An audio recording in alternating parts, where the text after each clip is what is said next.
The massive hunting ship Kethver drifted silently through the asteroid field, its dark hull blending perfectly with the scattered rocks floating in the void.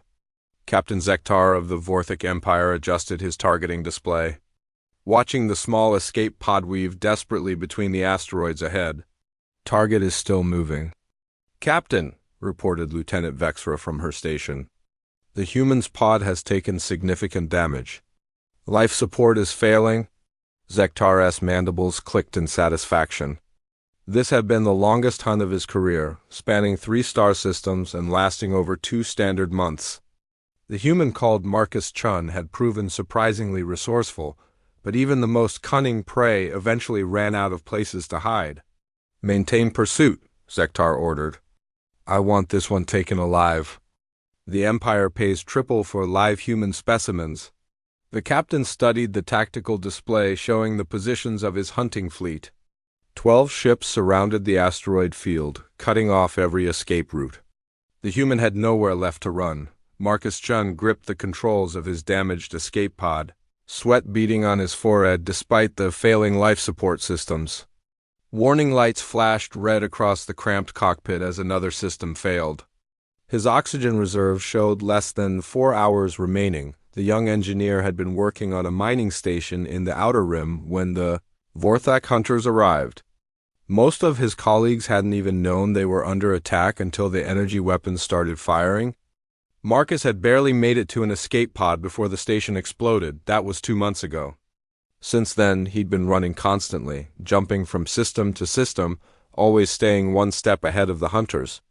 But his luck had finally run out in this remote asteroid field. Marcus checked his navigation computer. The nearest inhabited system was 3 days away at maximum burn, but his pod didn't have enough fuel or life support for that journey. He was trapped with nowhere to go. A proximity alarm sounded. Through the small viewport, Marcus could see the sleek profile of a Vorthak hunter closing in. The alien ship was 3 times the size of his pod, bristling with weapons and scanning equipment. "Human vessel. This is Captain Zektar of the Imperial Hunt," a translated voice crackled through his communications system. "Surrender immediately and you will not be harmed. Continue to resist and we will destroy your pod." Marcus had heard enough stories about Vorthak hunting practices to know what "not being harmed" actually meant. The aliens collected sentient beings from across the galaxy for their twisted entertainment. Humans were especially prized because of their unpredictable nature and strong survival instincts. Instead of responding, Marcus pushed his engines to maximum power and dove deeper into the asteroid field. Maybe he could lose them among the rocks, or at least make them work harder for their prize. The Vorthak ship followed, easily keeping pace despite the dangerous terrain. Marcus watched helplessly as more hunter ships appeared on his sensors, forming a tightening net around him.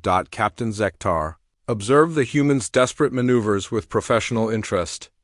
The prey was showing remarkable piloting skills, threading the tiny escape pod through gaps that most experienced pilots wouldn't attempt. Still, skill alone wouldn't save the human now. "Sir, the target is approaching the edge of the field," reported Lieutenant Vexra. "If it clears the asteroids, we'll have a clear shot." "Negative," Zektar replied. "I want this one intact. The human has already proven its worth by surviving this long. Damaged specimens fetch lower prices." The captain had built his reputation on delivering premium hunting trophies to the Empire's elite. This particular human would make an excellent addition to some nobleman's private collection. Assuming it survived the capture process on the main display, Zektar watched the human pod burst free from the asteroid field. Open space stretched ahead, offering no cover or concealment. It was over. "All ships, close formation," Zektar commanded. "Prepare tractor beams for capture."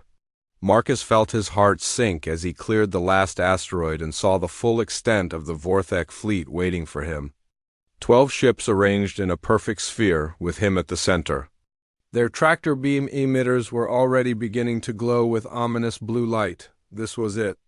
After 2 months of running, hiding, and barely surviving, his journey was about to end in the worst possible way. Then something impossible appeared on his sensors. A Massive shadow fell across his pod as something huge moved between him and the nearest hunter ship. Marcus looked up through his viewport and gasped at what he saw. A human battleship hung in space above him, its hull scarred by countless battles but still radiating lethal purpose. The ship was easily 10 times larger than the biggest Vorthak hunter. With weapon ports that could swallow his entire pod, more ships were appearing around the fleet. Human destroyers, cruisers, and fighters materialized from what seemed like empty space, surrounding the hunters just as they had surrounded Marcus. "This is Admiral Sarah Torres of the Terran Colonial Navy," a crisp voice cut through all communication channels. "Vorthak vessels, you are in violation of the Sol Accords and have entered human-protected space. Release the human citizen immediately and prepare to be boarded." Captain Zektar stared at his tactical display in shock. Moments ago, his sensors had shown empty space. Now they were surrounded by over 30 human warships that had seemingly appeared from nowhere. "Impossible," he whispered. "How did they mask so many ships?" Lieutenant Vexra was frantically working her scanner controls. "Captain, I'm detecting massive gravitational distortions. These ships were hiding behind some kind of stealth field we've never encountered before." The largest human ship was now directly above the Vorthak flagship. Zektar had fought humans before and knew their reputation for tenacity, but he'd never seen ships this advanced. The technology on display was decades ahead of anything in Imperial intelligence reports. "Sir, they're scanning us," Vexra reported. "Our shields are down to 60% just from their sensor sweeps." Admiral Torres' voice filled the bridge again. "You have 30 seconds to comply, Captain. Release the human and withdraw from this system immediately." Zektar's claws tightened on his command chair. He had hunted across half the galaxy and never backed down from a fight. But something about these human ships made his predator instincts scream warnings. "Captain," his weapons officer called out, "I'm detecting massive energy buildups across their fleet. They're charging weapons we've never seen before." Through the viewport, Zektar could see the human battleship's main guns rotating to face his ship. Each weapon was larger than his entire bridge section. "Human Admiral, this is Captain Zektar," he transmitted. "You're interfering with a legal hunt sanctioned by the Vorthak Empire. Stand down or face the consequences." The response was immediate and terrifying. Every human ship simultaneously powered up weapon systems that made the surrounding space crackle with barely contained energy. The technological superiority was so overwhelming that Zektar's threat sensors couldn't even calculate odds of survival. "The only consequence here will be yours," Admiral Torres replied coldly.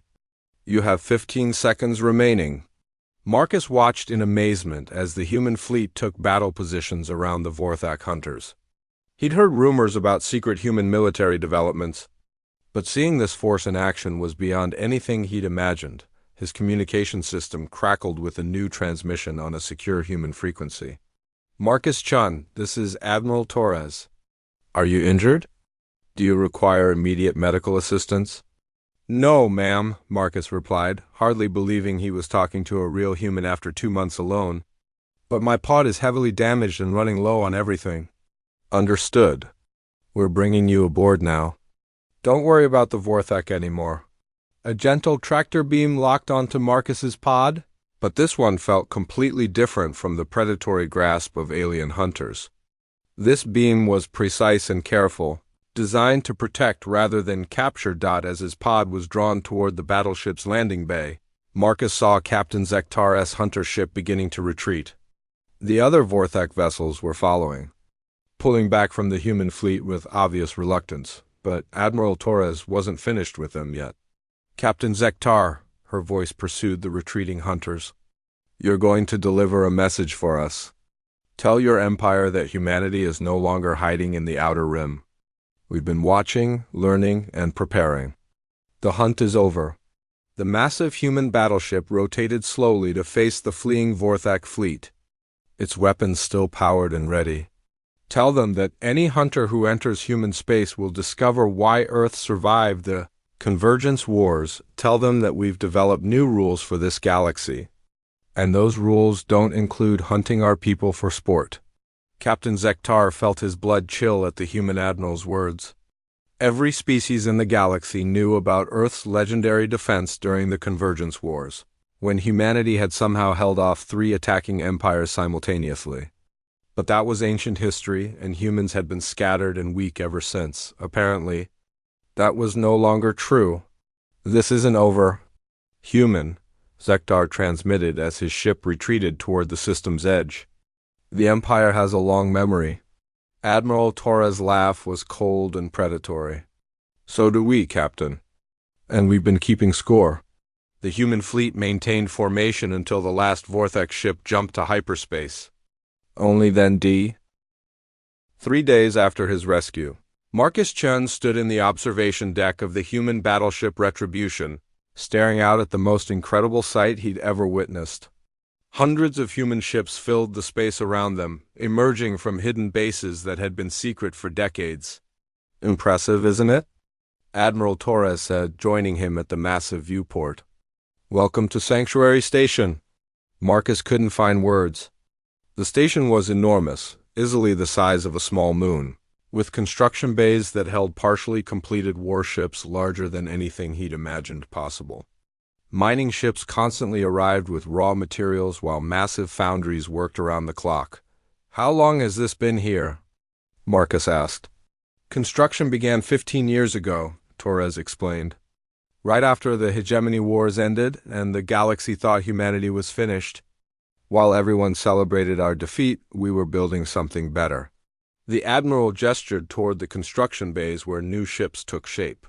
"Every human colony, every mining station, every trading post has been contributing. Resources, personnel, technology, intelligence. We've been planning this moment for a very long time."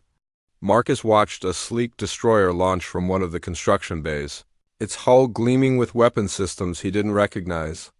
The Vorthek hunters seemed genuinely shocked. They had no idea this existed. "Neither does anyone else," Torres replied. "As far as the galaxy knows, humanity is still scattered and weak. We've worked very hard to maintain that impression." A soft chime indicated an incoming transmission. Torres activated her personal communicator, listening briefly before nodding. "The Council is ready for you," she told Marcus. "They want to hear your story directly." Marcus followed the Admiral through corridors that bustled with activity. Human personnel from dozens of different colonies worked alongside each other with remarkable efficiency. The diversity was striking. Marcus recognized accents and features from across human space. United in this secret endeavor, the council chamber was a circular room, dominated by a massive holographic display showing the entire galaxy. Representatives from major human colonies sat around the table, their faces grave but determined. "Mr. Chun," said a woman Marcus recognized as Director Sarah Walsh from the Mars colonies, "please tell us everything about your time running from the Hunters." Marcus spent the next hour recounting his ordeal. He described the attack on his mining station, the long chase across 3 systems, and the Hunters' tactics. The council members listened intently, occasionally asking detailed questions. "The Vorthek claimed they had legal hunting rights," Marcus concluded. "They acted like this was normal business." "It is, unfortunately," replied General James Kim from the Outer Rim Defense Force. "The Imperial Hunt has been operating for over a century. They've taken thousands of sentients from dozens of species." Director Walsh leaned forward. "What's changed is that they've become bolder. 20 years ago, they avoided human space entirely. Now they're hunting our people openly, because they think we can't stop them," added Admiral Torres. "Every major power believes humanity is broken. We lost 3 colony worlds in the Hegemony Wars and haven't openly retaliated." The galaxy's political landscape appeared on the holographic display. The Vorthek Empire controlled a significant portion of the outer spiral arm, while the Hegemony dominated the galactic core. Dozens of smaller powers carved up the remaining territory. Humanity's official territories looked pathetically small in comparison. Scattered colonies connected by trade routes that seemed vulnerable to any serious attack. "Of course. They don't see the real picture," General Kim said with a slight smile. The display changed, revealing hidden human settlements, secret military bases, and camouflaged shipping routes that connected human space far more extensively than anyone realized. Our colonies appear isolated because we want them to, Director Walsh explained. But we've been building a network that spans half the galaxy. Marcus stared at the true extent of human expansion. This is incredible. You've been playing a game no one else knew existed. The question now is whether we continue the deception, Admiral Torres said. Your rescue has revealed our capabilities to the Vorthek. Word will spread. The council members exchanged glances. This was clearly a decision they'd been debating for months. The Prometheus Protocol was always intended as our emergence strategy, General Kim said. We've been ready for years. The question is whether this is the right moment. Director Walsh pulled up intelligence reports on her datapad. Our sources indicate the Vorthek Empire is planning major expansion into the Outer Rim. They see human space as easy territory to claim. Meanwhile, the hegemony is dealing with internal rebellions in the core systems, added Admiral Torres. Their attention is focused inward for the first time in decades. Marcus listened as the council discussed galactic politics with stunning detail. These people had been watching and planning while the rest of the galaxy assumed humanity was barely surviving. There's another factor, General Kim said quietly. The Synthesis Consortium has been asking questions about our technology level. Our stealth capabilities impressed the Vorthek, but they also recorded everything. The display showed sensor logs from the hunting ships, capturing detailed scans of human vessels during the confrontation. The data would be analyzed by every intelligence service in the galaxy within days. We can't put this back in the bottle, Director Walsh concluded. Either we reveal ourselves on our terms, or others will reveal us on theirs. Admiral Torres turned to Marcus. Mr. Chun, you've become something of a symbol? The first human openly rescued by our fleet. What happens next partly depends on what story you want to tell. Marcus understood the weight of the question. His account of the rescue would spread across human space and beyond. How he described events could influence whether humanity's emergence was seen as defensive or aggressive. The hunters told me this was legal, Marcus said slowly. They acted like humans were property to be collected. If that's how the galaxy sees us, maybe it's time they learned better. The council members nodded approvingly. Director Walsh made a note on her pad. Very well, she said. We move to Phase 2 of the Prometheus Protocol. Admiral Torres, prepare your fleets for full deployment. Over the following days, Marcus watched as Sanctuary Station transformed from a secret construction facility into the command center for a galaxy-spanning operation. Ships that had been hidden for years emerged from concealed bases and began moving toward strategic positions. The Retribution became Marcus's temporary home as the fleet prepared to move. He spent hours in the ship's briefing rooms, learning about humanity's true situation from officers who dedicated their careers to this moment. Commander Lisa Park, the ship's intelligence officer, showed him maps of the galaxy that revealed humanity's actual strategic position. We've been establishing colonies and outposts for decades, she explained. Not through conquest, but through careful settlement of systems other powers considered worthless. The map highlighted human settlements in asteroid fields around unstable stars, and in regions of space that other species found uncomfortable or dangerous. Turns out humans are really good at living in places others won't, Commander Park continued. We've built a civilization in the galaxy's unwanted corners. Marcus studied the distribution patterns. You've been surrounding the major powers without them realizing it. Exactly. And every one of these settlements has been preparing for this day. Hidden shipyards, defense platforms, sensor networks. We've built a military infrastructure that exists in plain sight. The true scope of humanity's preparation became clear as Marcus accessed classified databases. While the galaxy's major powers had been fighting conventional wars over territory and resources, humans had been quietly building a completely different kind of civilization. We learned from our mistakes in the hegemony wars, Commander Park explained. Back then, we tried to fight like everyone else. Big fleets, direct confrontation, control of obvious strategic points. She pulled up battle records from humanity's previous conflicts. The losses had been devastating, forcing human survivors to flee to the outer rim. This time, we've built a military designed around our strengths: stealth, mobility, unconventional tactics, and the ability to operate in environments others find hostile.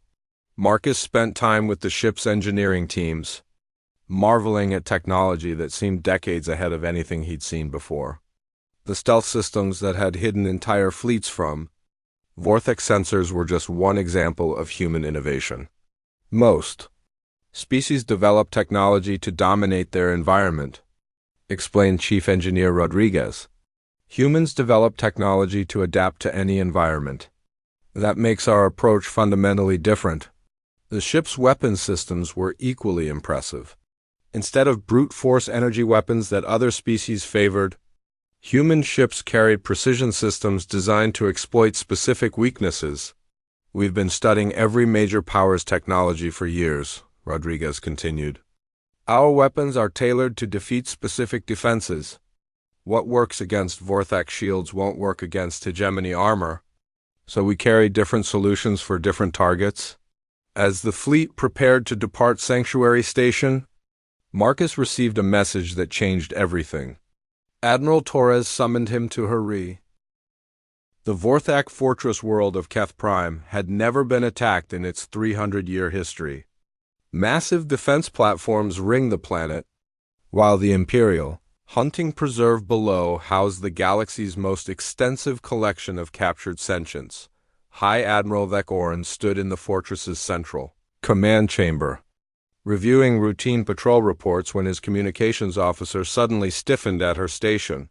"Sir," she called out with obvious confusion, "I'm detecting massive hyperspace distortions at the system's edge. Multiple contacts emerging from jump space."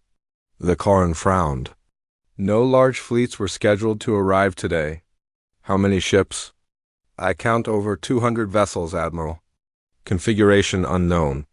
The main display activated, showing the tactical situation at the system's perimeter. The Koran's blood ran cold as he saw the scope of the emerging fleet. These weren't Vortex ships, and they weren't configured like any known Imperial design. "Identification?" he demanded. "Sir, they're broadcasting human colonial navy transponders." The Koran's mandibles clicked in disbelief. "Impossible. Human space is 3 sectors away, and their ships are primitive cargo haulers and mining vessels." But the evidence was undeniable. The massive fleet approaching Keth Prime flew human flags and used human communication protocols. More disturbing, their ships were clearly military vessels of advanced design. "Admiral," his sensor operator reported, "the lead vessel is requesting immediate communication on all Imperial frequencies." The Koran activated the main viewer, expecting to see some desperate human diplomat trying to negotiate for prisoners. Instead, he found himself facing Admiral Torres, whose cold expression promised nothing but trouble. "Hi, Admiral the Koran," Torres said without preamble. "I am Admiral Sarah, Torres of the Terran Colonial Navy. You are harboring human citizens taken illegally by Imperial hunting parties. You will release them immediately." The Koran recovered from his shock enough to respond. "Admiral Torres, you are in Imperial space without authorization. Withdraw immediately or face the consequences." Torres' smile was predatory. "The only consequences here will be yours if you don't comply. You have exactly 10 minutes to transport all human prisoners to the surface landing pad. After that, we begin enforcement actions. You're threatening a fortress world protected by over 50 defense platforms and a full battle squadron." The Koran replied, "Your 200 ships are impressive, but they cannot defeat Keth Prime's defenses." "Actually," Torres said calmly, "we brought 300 ships. You're only seeing the ones we want you to see." As if summoned by her words, additional human vessels began appearing throughout the system. They materialized from apparent empty space, having been concealed by the same stealth technology that had hidden the rescue fleet from Captain Zektar. The Koran watched his tactical display fill with hostile contacts. The human fleet now outnumbered his forces 3-1, and their positioning suggested they'd been studying Keth Prime's defenses for months. "How is this possible?" he whispered. Torres heard the question through the open channel. We've been watching your operations for years, Admiral. Every hunting party, every captured prisoner, every ship that comes and goes from this system. We know exactly how your defenses work. The human admiral gestured, and her ships began moving into attack formation with precision that spoke of extensive planning. We also know you currently hold 37 human civilians in your hunting preserve, Torres continued, along with over 400 members of 17 other species. You have 9 minutes to begin evacuating all prisoners. The Corrin felt trapped between impossible choices. Releasing the prisoners would destroy his career and bring Imperial wrath down on his head. But fighting this human fleet might mean the destruction of Keth Prime itself. You're bluffing, he decided. No one attacks Imperial fortress worlds. The political consequences would be catastrophic. Torres' expression didn't change. Admiral, humanity spent decades avoiding political consequences. During that time, your people hunted us for sport. Now we've decided that some things are more important than politics. On the surface of Keth Prime, Marcus Chun stood with a human special forces team in the observation deck of their assault transport. Through the reinforced windows, he could see the fortress world's sprawling hunting preserve below. 20 minutes until surface assault begins, announced Captain Maria Santos, the team leader. Our job is to locate and extract all human prisoners while the fleet handles orbital defenses. Marcus had volunteered for the rescue mission despite having no military training. His experience evading hunters made him valuable for identifying hidden prison facilities and understanding Vorthok security procedures. Intel indicates the main holding facility is built into that mountain complex, Santos continued, pointing to a massive structure carved directly into living rock. But thermal scans suggest there are underground levels we haven't mapped. The assault transport shook slightly as Vorthok defensive fire began targeting the incoming landing force. Human fighters engaged the enemy, their advanced weapons cutting through Imperial air defenses with shocking efficiency. Sir, reported Lieutenant Jackson from the communications station, Admiral Torres is requesting immediate status updates. High Command wants confirmation of prisoner locations before beginning orbital bombardment. Marcus understood the urgency. The human fleet could destroy Keth Prime's defenses, but only if they knew exactly where the prisoners were held. Too much firepower would endanger the people they'd come to save. In orbit above them, the space battle was already underway. Vorthok defense platforms opened fire with massive energy weapons designed to stop entire fleets. But the human ships didn't engage in traditional tactics. Instead of direct assault, they used their superior stealth and mobility to appear behind enemy positions, strike critical systems, and disappear before return fire could target them effectively. Admiral, the Corrin watched in horror as his defense network was systematically dismantled. Human ships moved through his formations like ghosts, striking with precise weapons that seemed designed specifically to defeat Imperial technology. Sir, Platform 12 has lost main power, reported his tactical officer. Platform 7 is reporting total system failure. Platform 3 has been completely destroyed. The speed of destruction was unprecedented. The Corrin had fought in dozens of campaigns, but he'd never seen defensive systems neutralized so quickly or efficiently. How are they doing this? He demanded. Sir, their weapons appear to be adapted specifically for our shield frequencies and armor composition, his chief engineer replied after studying sensor logs. They know exactly how to defeat our defenses. Admiral Torres' voice cut through the chaos on the command channel. Admiral Corrin, you now have 5 minutes remaining. We've neutralized 60% of your orbital defenses and established air superiority over your prison complex. On his displays, the Corrin could see human assault transports landing near the hunting preserve while fighter escorts engaged his remaining atmospheric defenses. This is an act of war, he transmitted desperately. The Empire will respond with overwhelming force. The Empire is welcome to try, Torres replied. But you should know this operation involves more than just my fleet. Human forces are moving against Imperial hunting facilities in 12 systems simultaneously. The Corrin felt his world collapse.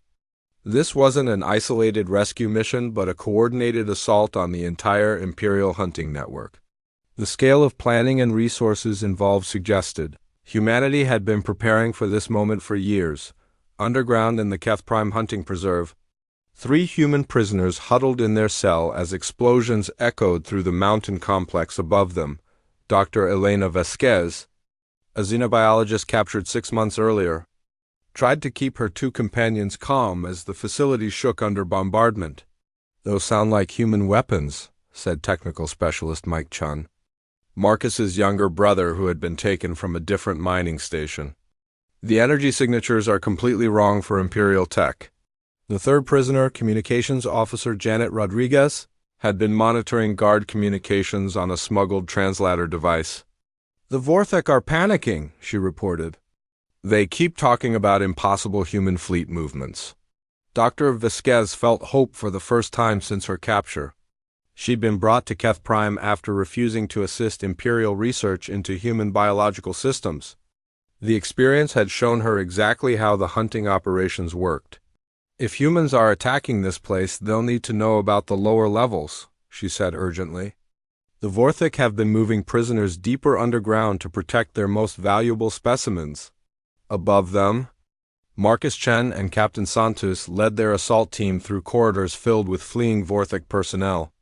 The enemy had abandoned most defensive positions, retreating toward their command centers. "Thermal scans confirm multiple human life signs in the lower facility," Lieutenant Jackson reported. "But we're also detecting over a dozen other species. This place is bigger than we thought." Marcus checked the layout on his tactical display. The prison complex extended far deeper into the mountain than human intelligence had indicated. Hundreds of cells held captured sentients from across the galaxy. "We can't leave anyone behind," he decided.